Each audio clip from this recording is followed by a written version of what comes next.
Despite its global popularity, Buddhism has failed to transform the world in the way the Buddha initially intended. Despite the remarkable progress we've seen around the world, our society remains deeply hierarchical, with conflicts and discrimination manifesting at every level. Individualism and inhumanity seep into all layers of our existence: family, workplace, local community, governance, and the global community, constantly disrupting harmony and introducing conflict. This adds an extra burden on the middle and lower tiers, as their lives are already a struggle. The lower ones bear the maximum burden, facing the brunt of discrimination. Unfortunately, a majority of people in the world still belong to these struggling tiers, while the rest seem largely unbothered.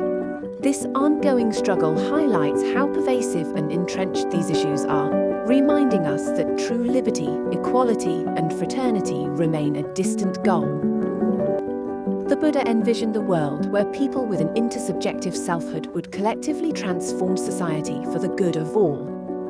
Yet, step by step, Buddhism has evolved into an otherworldly philosophy, akin to Vedanta, particularly in its Shentong form.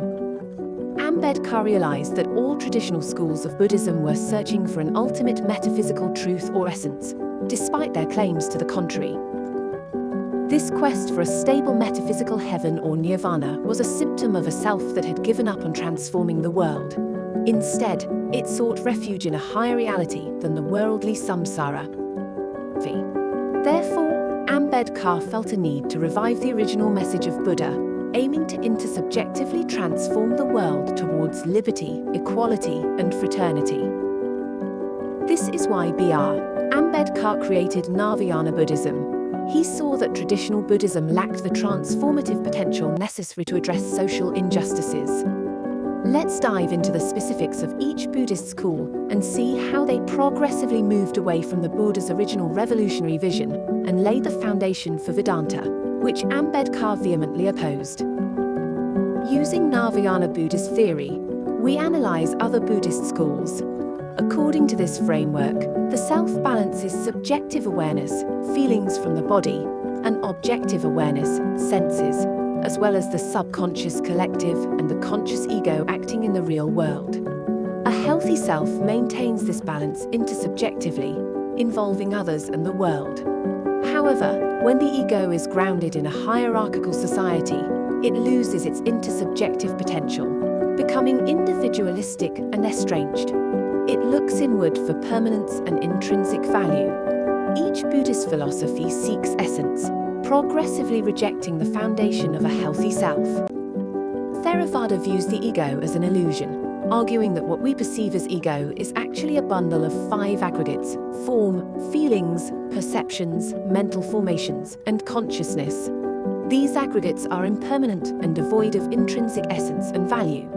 By dismissing the ego, this stage overlooks the most tangible way to protect and flourish our individuality. The Yogacara school, a type of Mahayana, builds on Theravada. It suggests that both the self and the external world are projections of the mind, where I, objective awareness, and me, subjective awareness, are projections of the self. It emphasizes understanding the mind's role in creating perceived reality. Mahayana states that Theravada is not wrong but incomplete, as it has not encompassed the whole of reality and all beings. It identifies 3 levels of reality: Parakalpita, our usual world of perceived competition and fear; Paratantra, reality based on dependent origination, recognizing interdependence; Paranispana, ultimate reality where all phenomena are devoid of intrinsic essence and value. By discarding the intrinsic reality of objective awareness of the world and the subjective awareness of the body, these philosophies discard pragmatic action in the real world, reducing engagement to a mental exercise of detached reflection and passive observation. The Madhyamaka school, founded by Nagarjuna, this school emphasizes that all phenomena, including the mind and the self, are empty of intrinsic nature. Svatantrika Madhyamaka uses independent reasoning to establish the emptiness of all phenomena. This rigorous logical analysis aims to reveal the emptiness underlying all aspects of experience. It posits that ultimate reality cannot be understood because all concepts are finite.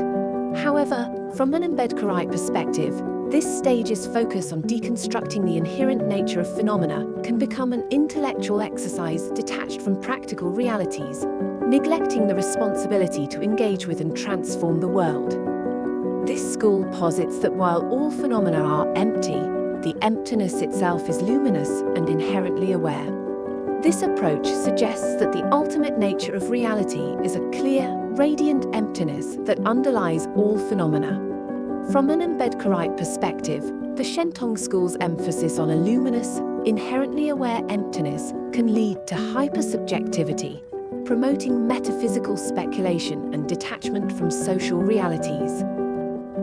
This conservative progression in Buddhist philosophy from Theravada's denial of the self, through Mahayana's and Madhyamaka's deeper deconstructions, to Shentong's luminous emptiness, reflects a retreat from practical engagement with the world.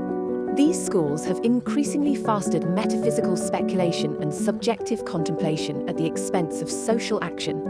This inward focus fostered the development of spiritual hierarchies and perpetuated social inaction, aligning closely with Vedantic and Hindu philosophies that Ambedkar vehemently opposed. Ambedkar saw through this facade and sought to recover the Buddha's original message of social transformation through Navayana Buddhism.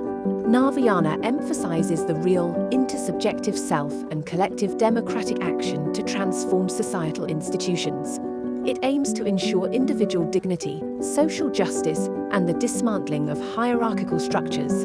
In doing so, Navayana brings Buddhism back to its revolutionary roots, focusing on creating a just and equitable world. Join us in this journey to rediscover the true essence of Buddhism. Embrace Navayana and be part of a movement that seeks to transform the world for the good of all. Subscribe, share, and join the movement.